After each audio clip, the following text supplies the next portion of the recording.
Hello, it's November 18th, 2020. Welcome to the New York City Category Theory Seminar. Tonight, Enrico Ghiorzi will talk about internal enriched categories. Just before people might leave, I just want to say next week we have no meeting, it's Thanksgiving, and then the week after we're having, on December 2nd, we're having Andrew Winkler talking about functors as homomorphisms of general algebras. Enrico, you could start off telling us something about you, where you're from, where when did you get to Appalachian, whatever, state of university. Take it away. I'm from Italy. I did my undergraduate studies in Genoa, and then moved to my PhD in Cambridge under the supervision of Martin Ireland. And when I finished my PhD in 2019, and I moved to Appalachian State University here in North Carolina to work on a research project with Professor Patricia Joan on semantics of data types. And today I'd like to talk about the work I did during my PhD, which resulted in this study and this notion and this theory of internal enriched categories.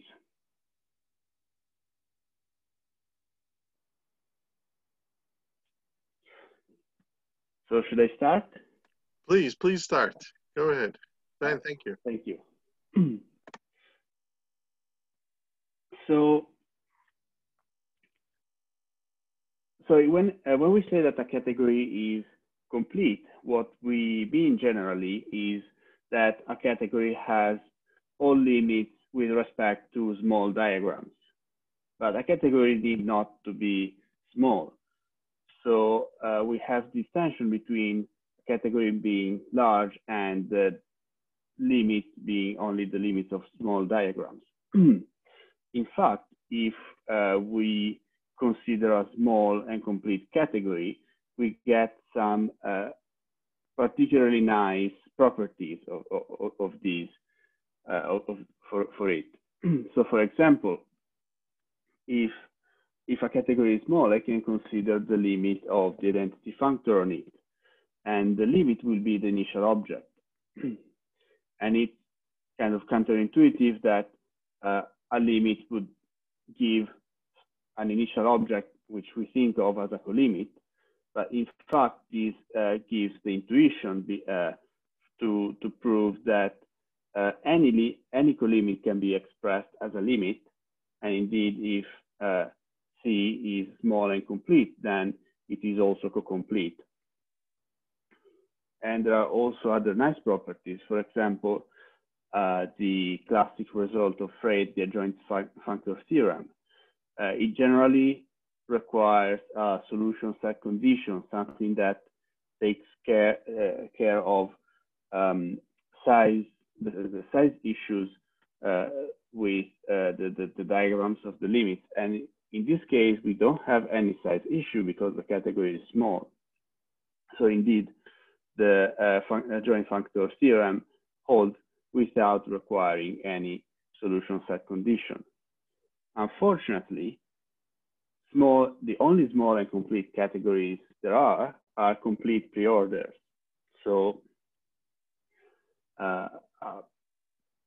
we can see a preorder as a category by having as objects the elements of the preorder and an arrow between two of these elements only when the one element is less or equal than the other one. And so this means that these small and complete categories are super special. They have at most one arrow between each pair of objects. So we would like to have these nice properties of small and complete categories, but with more interesting examples.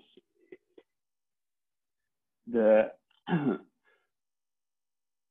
the idea is that, well, small categories are categories internal in the category of set. So we we could generalize the theory of completeness to the internal context and hope to get similarly nice properties there and maybe some interesting examples. So let me just recall quickly what an internal category is. If we have an ambient category with finite limits, we can take an internal category in it as a diagram being composed in particular by an object of objects and an object of arrows, and with morphisms between them representing the source and target of the arrows and the identity of the object. And we also need a composition between consecutive arrows where two arrows, like the concept of being consecutive is given by a pullback. So we take those pair of arrows such that the target of the first correspond to the source of the second. And then in diagrammatic language, we can express the axioms of associativity and the unit axiom. So the language of an the internal language of a category with finite limits is enough to translate the definition of category, which is a process which is also called internalization. So it's a very common phenomenon that you will have a notion in category theory and you would express it in the internal language of a category. So bringing it inside, internalizing it in an ambient category. Similarly, we can define internal functors between internal categories. So an internal functor will be given by two components, a morphism for objects and one for arrows, satisfying the usual functoriality axioms. And I'm not showing you these axioms because they are precisely what you can expect given the standard axioms for category and functor. Likewise, we can have natural transformations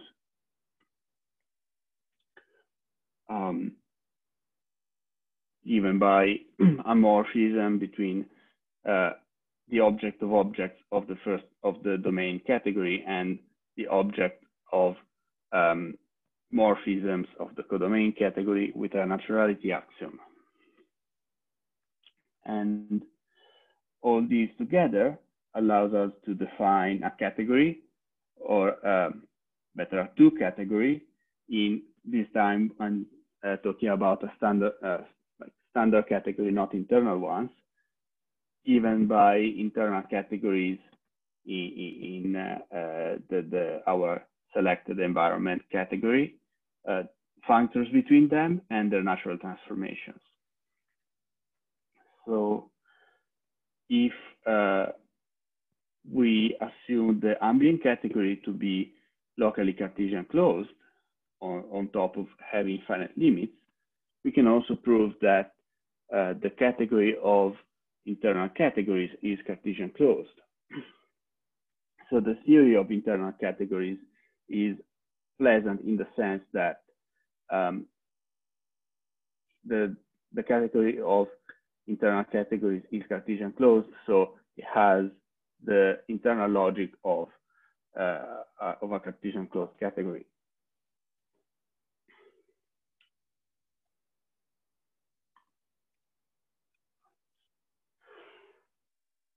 And now we have all the ingredients we need to define completeness. We say that an internal functor is a diagram, and that a cone over a diagram is given by a vertex and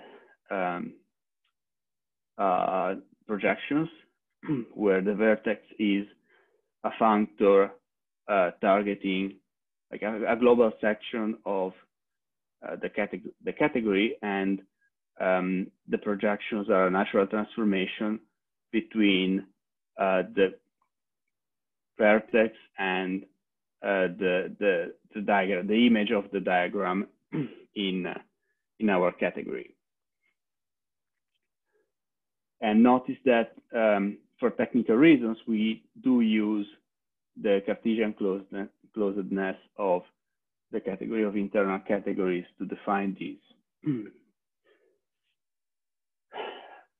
We can also define a morphism between between two cones, but as a morphism between the vertices, such that making the projections commute. So an internal limit, we would generally say that a cone is universal if it is terminal among all cones. But actually, we have to account for the internal logic of the category. So for a definition to make sense internally, we need it to be stable under pullbacks. And so we need to require this condition for every slice of in every slice of our ambient category. So for every indexing object I, we require that the pullback in the slice category is terminal among the cones there. And similarly, we say that an internal category is complete if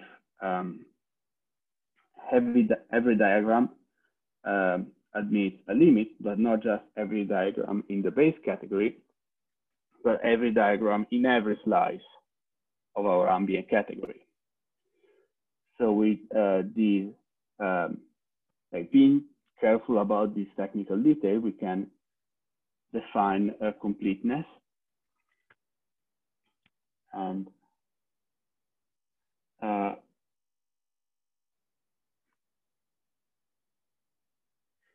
indeed verify that internal complete categories have all the good properties that we observed in small complete categories. So in particular, that internal complete category will be co-complete, and that there is an adjoint functor theorem that does not need any solution set condition. After all, it would be difficult to express a solution set condition in the internal language. And this is nice, but we have two outstanding issues. One is to find interesting examples of internal complete categories, because that was our initial motivation. And another one is that internal category theory is not as expressive as one would like. So in particular, there is no notion of the category of set as a kind of special category. And so without the category of set, it's not possible to state the Yoneda lemma. From a more technical point of view, what we need is the fact that in standard category theory, the category of set provides the home sets for locally small categories. So in other words, the category of set, a locally small category is enriched over the category of set.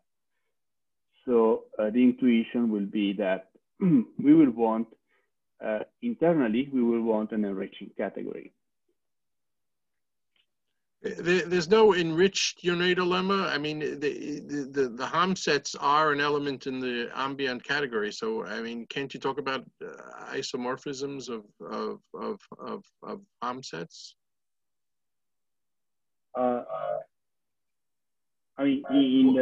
What goes wrong? In the enriched settings, I can totally talk about the Yoneda lemma. But in the plain internal setting, there is no category to construct a category of precis. So I need to have a category of presheaves. I fundamentally need a chosen category, a special category, which provides the home set. Okay, so it lives in enriched. It's just not in internal. Okay, fine. Sorry. Go. Thank you for the question. And so let's tackle these two issues one at a time. So the first is to find an interesting example of an internal complete category. And that is like the most notable and famous example of this is the category of model sets in the affective topos. So I will like tell you quickly define that and talk about that.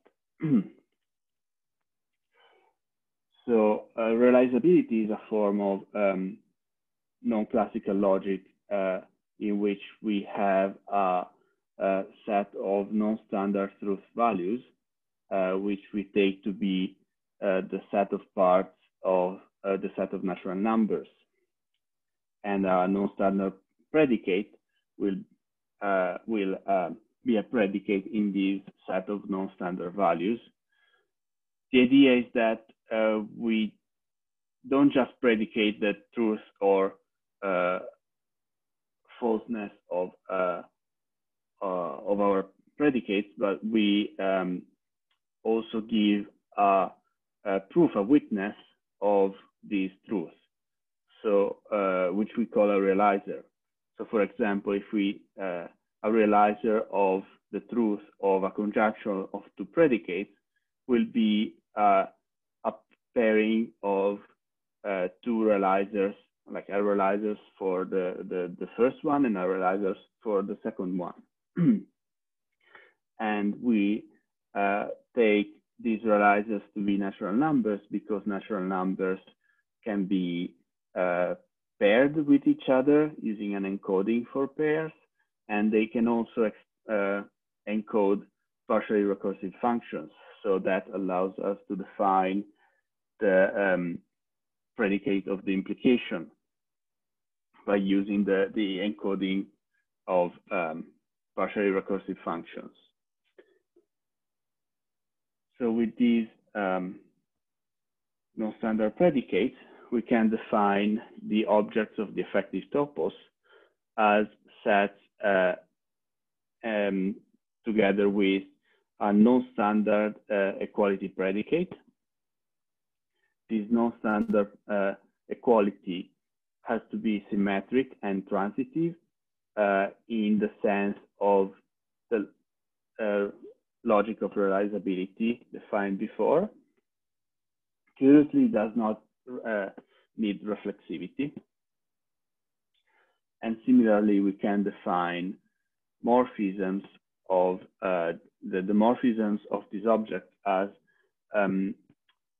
predicates that are relational and functorial. No, sorry, not functorial, functional.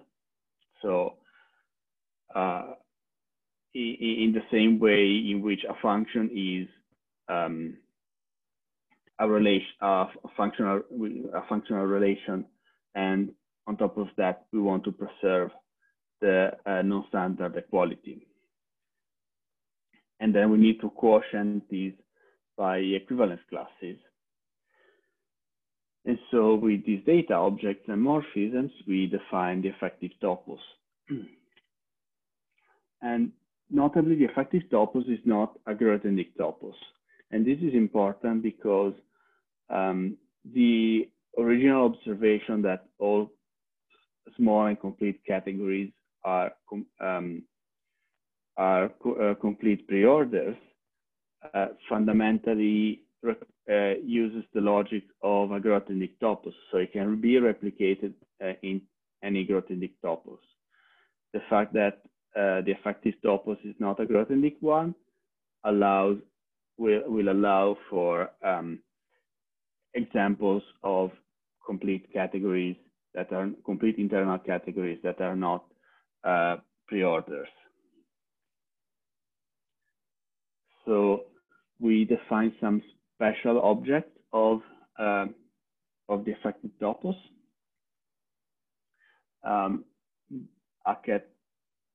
We say that an object of the affected topos is an assembly if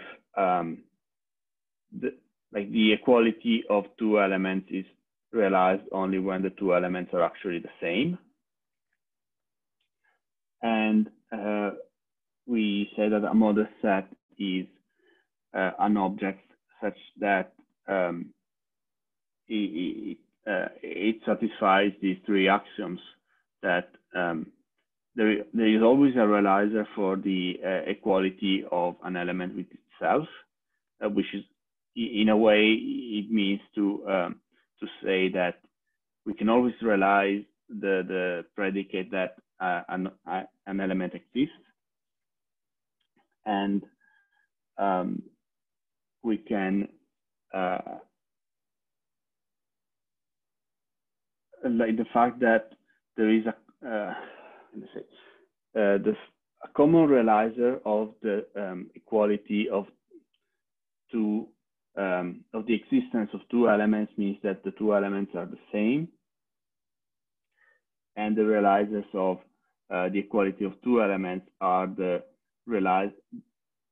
realizers that both proves the existence of the two elements. So,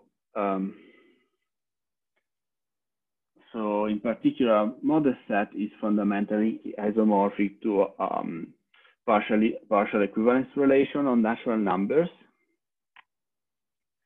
and this allows to take the model sets and make them into an object of the affected topos, so that we can actually have an internal category of model sets in the affected topos representing all of these objects of the affected topos.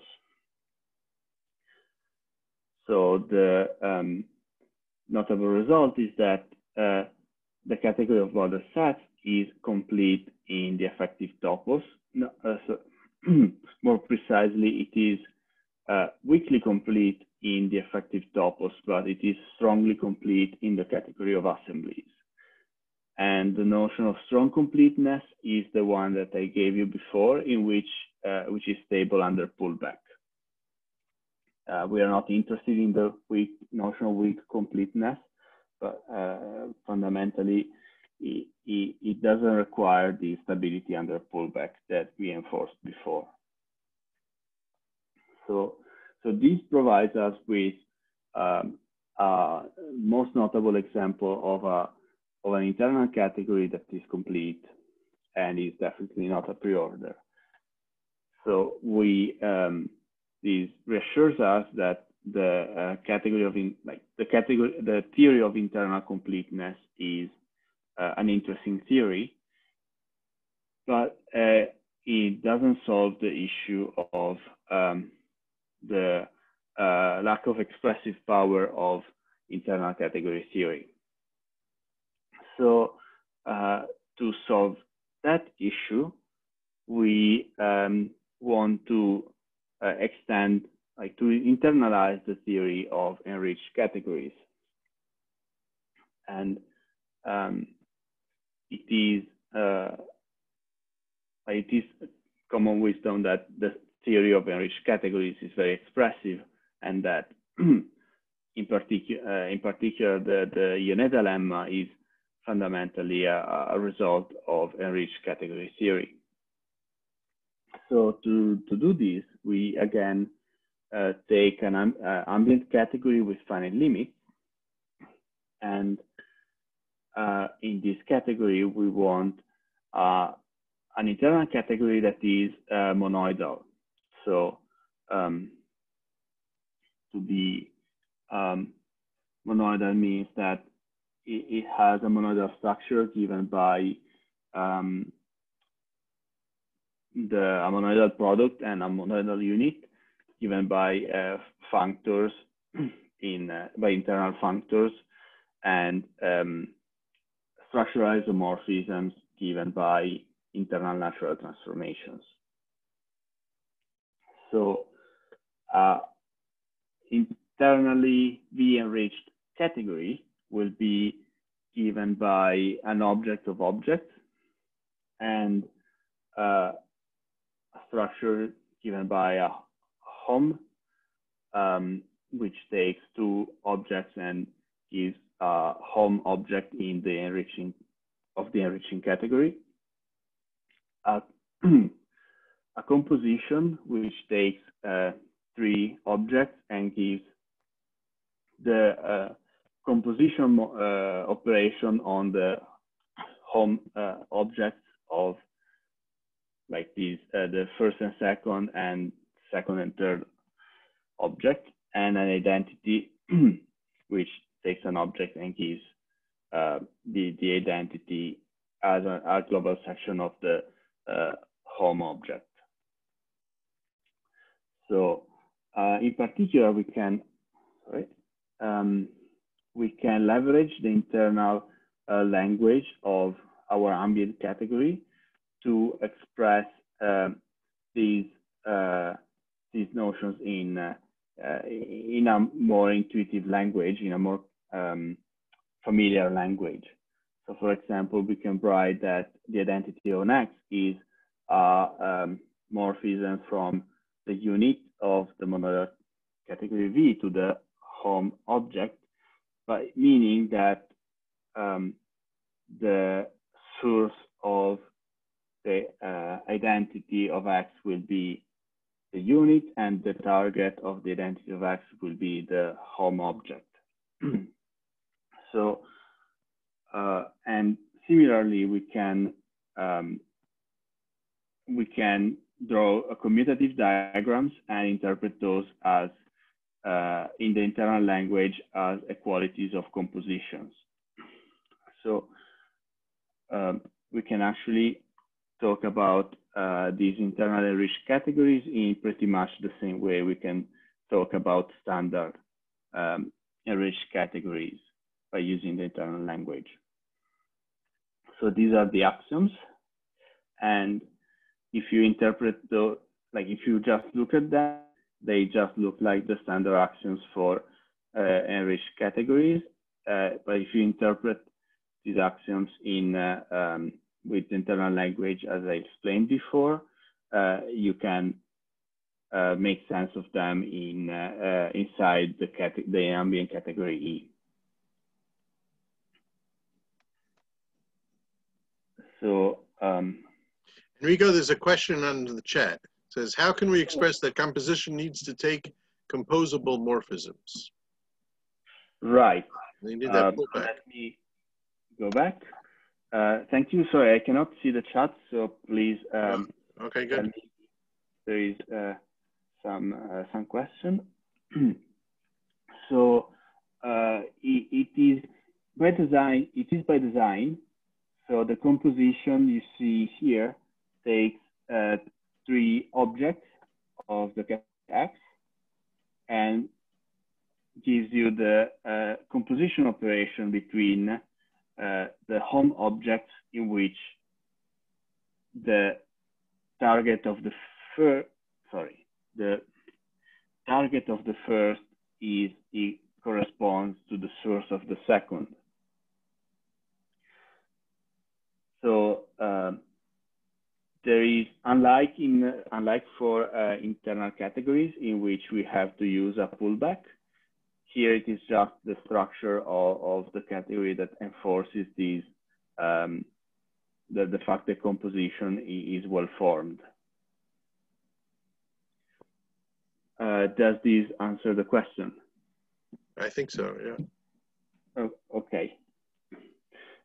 Good, then I will go on, but please just interrupt me any moment if there are other questions.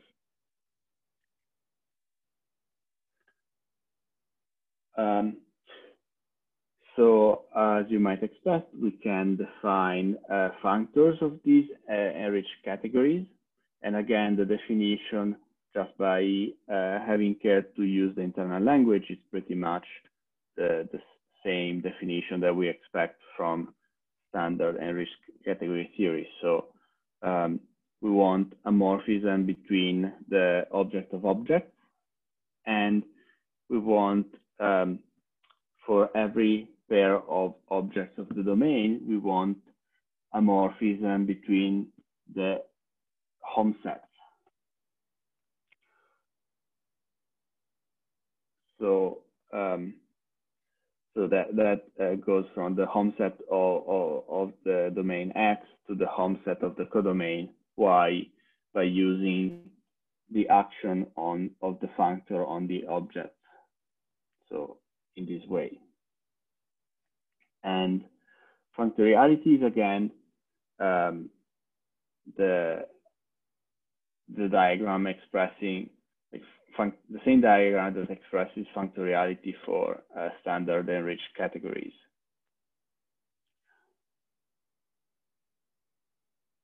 And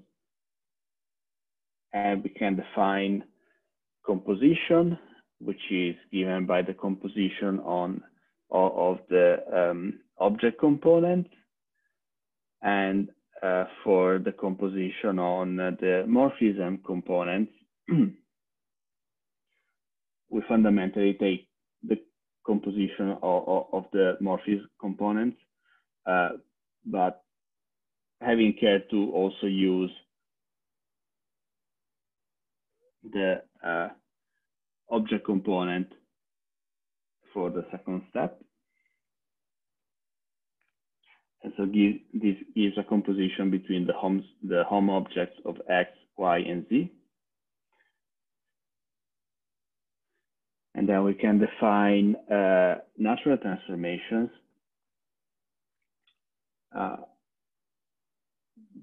where the idea is that for every object of the category X, we need to give a morphism of X, but we cannot treat morphisms of X directly. We can only treat their home objects. So what we do is we use the unit of the monoidal category to take a section of the home object. Excuse me, may I ask a question? Yes, of course. Could you please go in the previous slide? Yes, this one? Yes. The fact is that we can't really speak about elements of V1, and so we need to ask for a morphism from X times X to V1 for that reason, right? Yes. So exactly, we cannot say for each morphism in X, give me a morphism of, we cannot say for each morphism in X, give me a morphism in Z. What we can do is say, give me like a morphism between the object of morphisms in X and the object of morphisms in Z. Okay, but writing this more formally is difficult, right? Because we cannot really speak about A, B as an element of V, right? So that's where we use the internal language, and I would say that it's not really difficult, it's just more tedious. So Okay. if you try to do these things without using the internal language and just, just using the plain morphisms and objects of the ambient category E, you just get a much bigger diagram, but which does not really provide any more information or insight. And that's actually something I've done in the past. I've drawn these huge diagrams to convince myself that it was a kind of pointless exercise, because they don't really say much, like anything more of what you get by using the internal language. But I can understand that, like, it can be counterintuitive that you can just work like treat these abstract morphisms as if they were functions and sets. I see. Thank you. Welcome.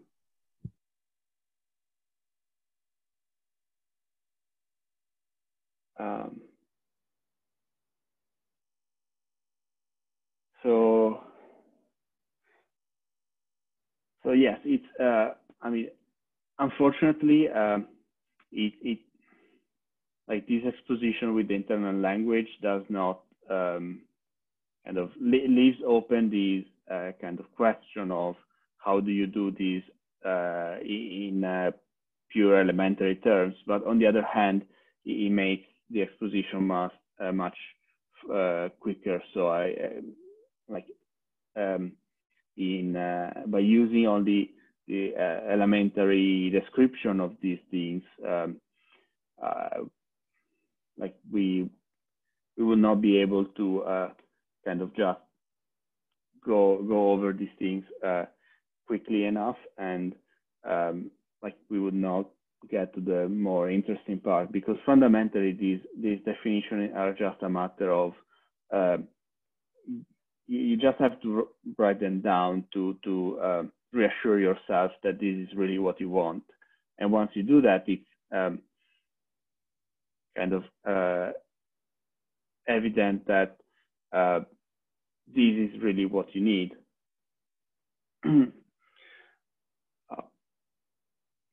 Because this definition perfectly follows the standard definition.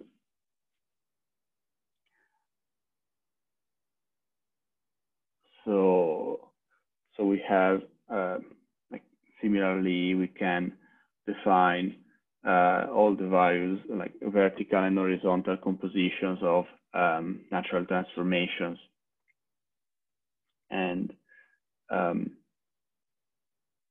again, these just look like the standard definition, but you have to interpret it in the internal language.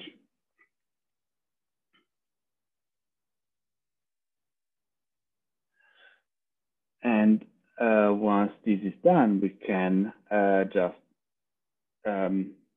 gather everything into a category. So we have the category of V enriched categories in E, which has objects, V categories as objects, functors of V categories as morphisms. And if we want a two-category structure, we can add natural transformations. Now, if if the enriching category V is not just monoidal, but symmetric monoidal, then the category of V categories is symmetric monoidal as well. And you will notice that I never said that since V is monoidal, then the category of V categories is monoidal as well, because that is not true.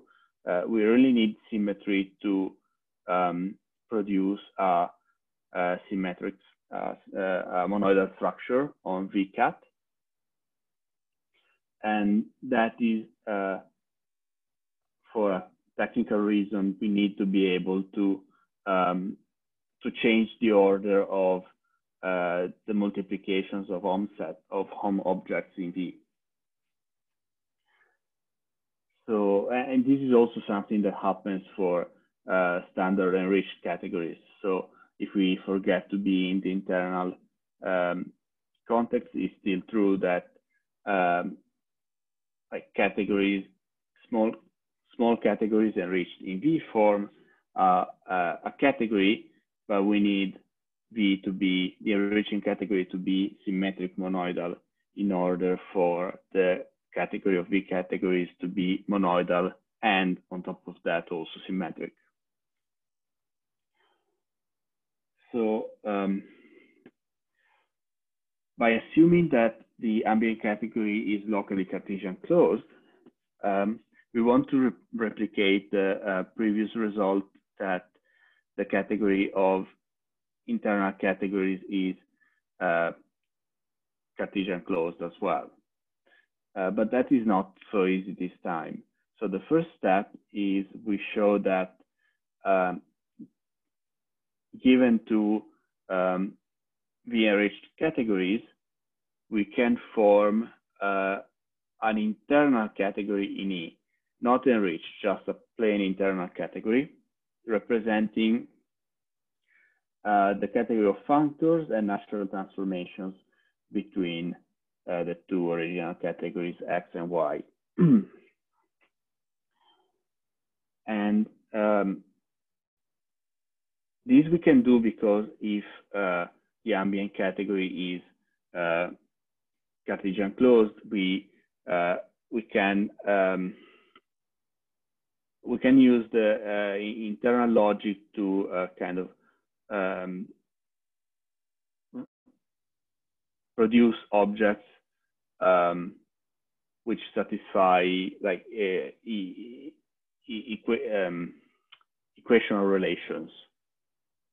So we can produce the objects of more like the exponential object X to Y and so on, and so encode the notions of functors and natural transformations.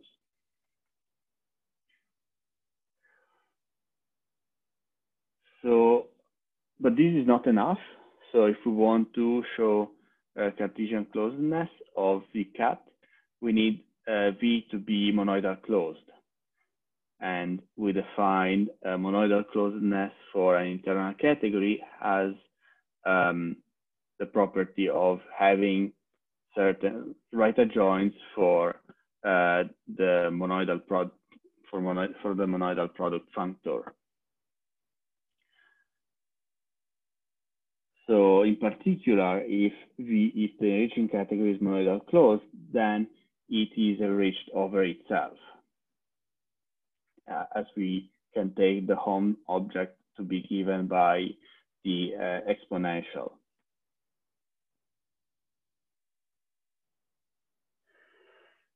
Now, if we gather all hypotheses together, so we assume V to be symmetric, monoidal closed, then also complete as an internal category. And also we require that it has equalizers. Then we can prove that the category of V categories is monoidal closed. I expect the first objection is, well, if V is complete, why do we need to specify that it has equalizers? And the reason is V being complete means that it has limits for all diagrams in E, but an equalizer is given by two parallel arrows, and we don't know if E has a concept of two. We never said that it has coproducts. So as a technical thing, we have to either assume that the ambient category has the coproduct 1 plus 1, or we need to give a special definition for equalizers. But anyway, so given enough assumptions on V, we can recreate the notions of and like there is an and formula which gives the home object for an exponential category, so representing natural transformations. The object of the exponential category is the same that we had before when we showed that the category of V categories is like enriched over the category of internal categories. And given all of these ingredients, we can finally state and prove the Yoneda lemma. So V is the enriching category. A category of presheaves is given by the exponential category of X and V. And to express the Yoneda lemma in this context, we need to say that this functor here is isomorphic to the evaluation functor, which means that in intuitive terms, given an object and a functor, evaluating the functor of this object is isomorphic to the natural transformations. So the home object here represents natural transformations of the Yoneda embedding with the Yoneda embedding of the object with the functor.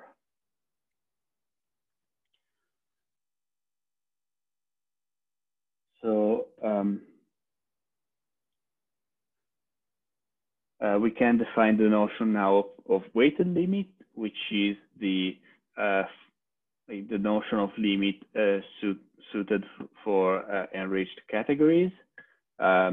Given a diagram and a weight, we have we say that a section of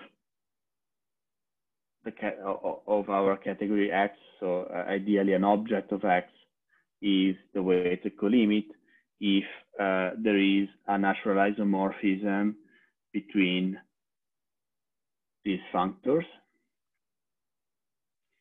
So in a way, we say that the weighted limit represents the natural transformations between the weight and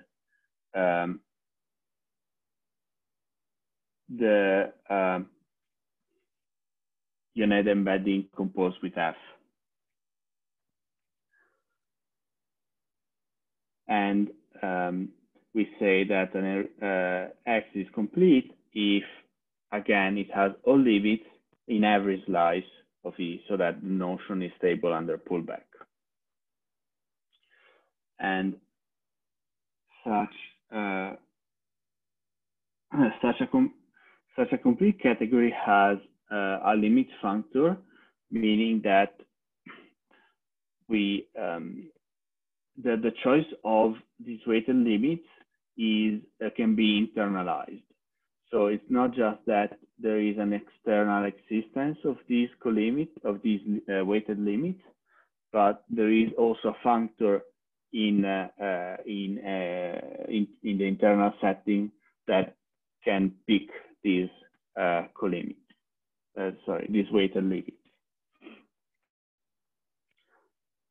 So in particular, V is a complete category. It means that it is complete as a V-enriched category. We said before that the enriching category is enriched over itself. And moreover, if a category is complete, then the category the category of functors into it is also complete. And so in particular, presheaves categories are complete.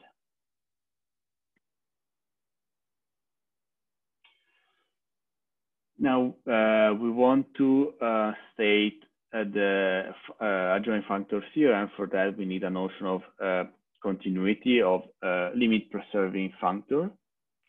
And again, we define this as preserving functor and not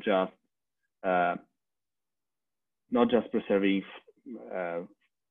global functors, but preserving them in the slice category, so that the notion of continuity is stable under pullback. And then we have this technical result saying that given a functor into the enriching category V if this functor is continuous, so preserved limit, and the limit of it weighted by the identity exists, then the functor is representable and the weighted limit represents the functor. So this theorem allows us to prove the two results we were looking for, that if a category is complete, then it's also co-complete. And that the adjoint, and there is an adjoint functor theorem that does not require a solution set condition.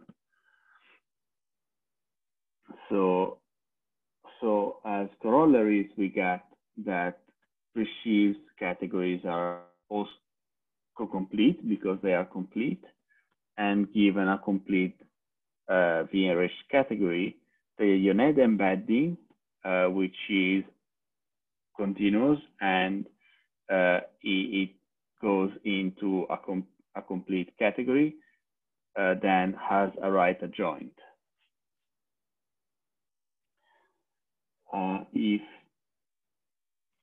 So we can quickly give a look at the proof of the fact that completeness implies co-completeness. What we need is to take a co-weight and a diagram and produce its co-limit. So we consider this other functor given by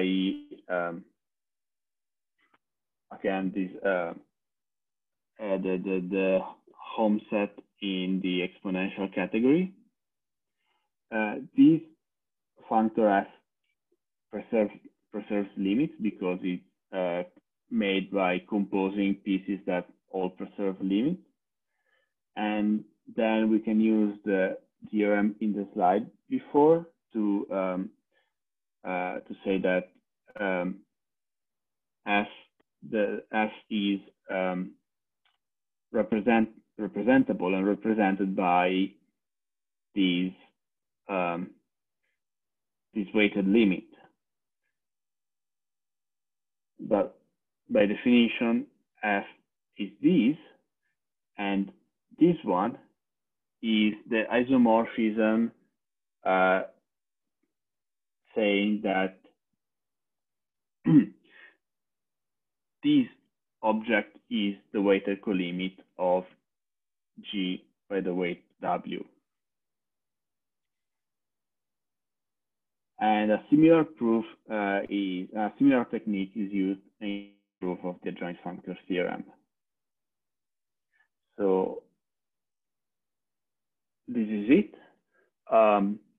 These topics I've been telling you about are all contained in my PhD thesis, and there are now 2 papers on the archive talking about internal completeness and internal enriched categories with the content I've been showing you now. A 3rd paper about completeness in internal enriched categories is I'm writing it as we speak and will appear on the archive in the hopefully near future.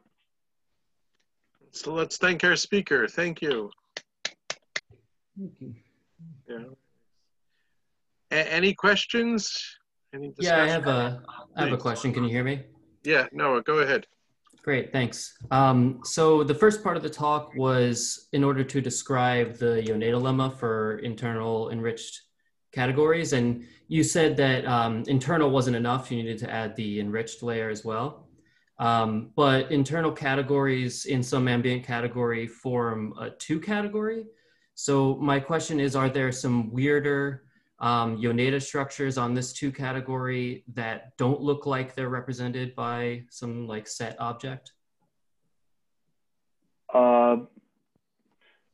So So what do you mean by Yoneda structures? Oh, sorry.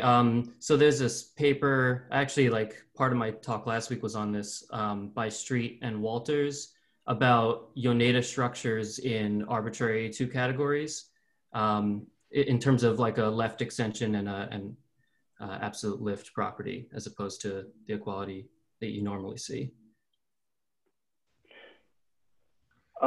Okay, that's a great question. I'm afraid I don't know the answer to that. So it is completely possible that there might be.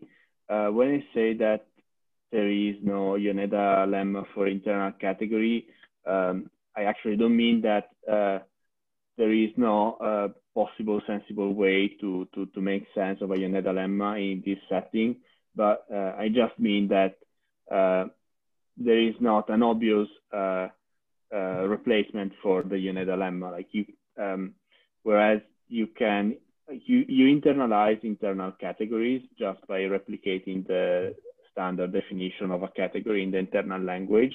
You cannot just replicate the Yoneda lemma in the internal language because you lack some of the ingredients.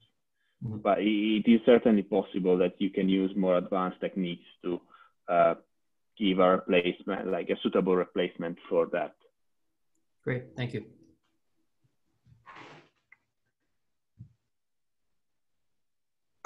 Any other questions?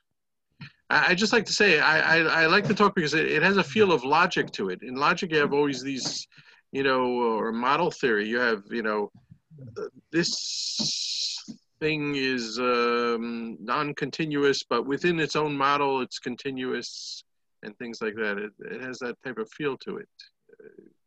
You have, set theories within set theories, models of set theories within models of set theories that have different properties, things like that. Anyways, Noah put it in the paper from Streets and Walters.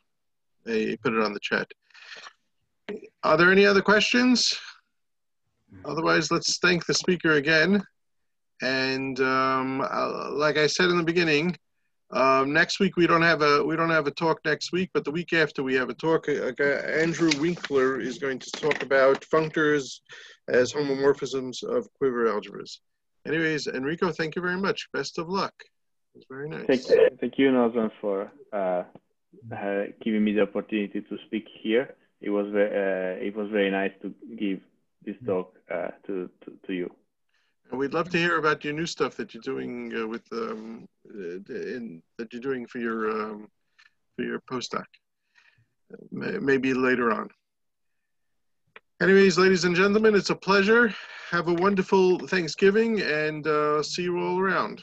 Okay, Rio, it's good to see you. Okay, take care.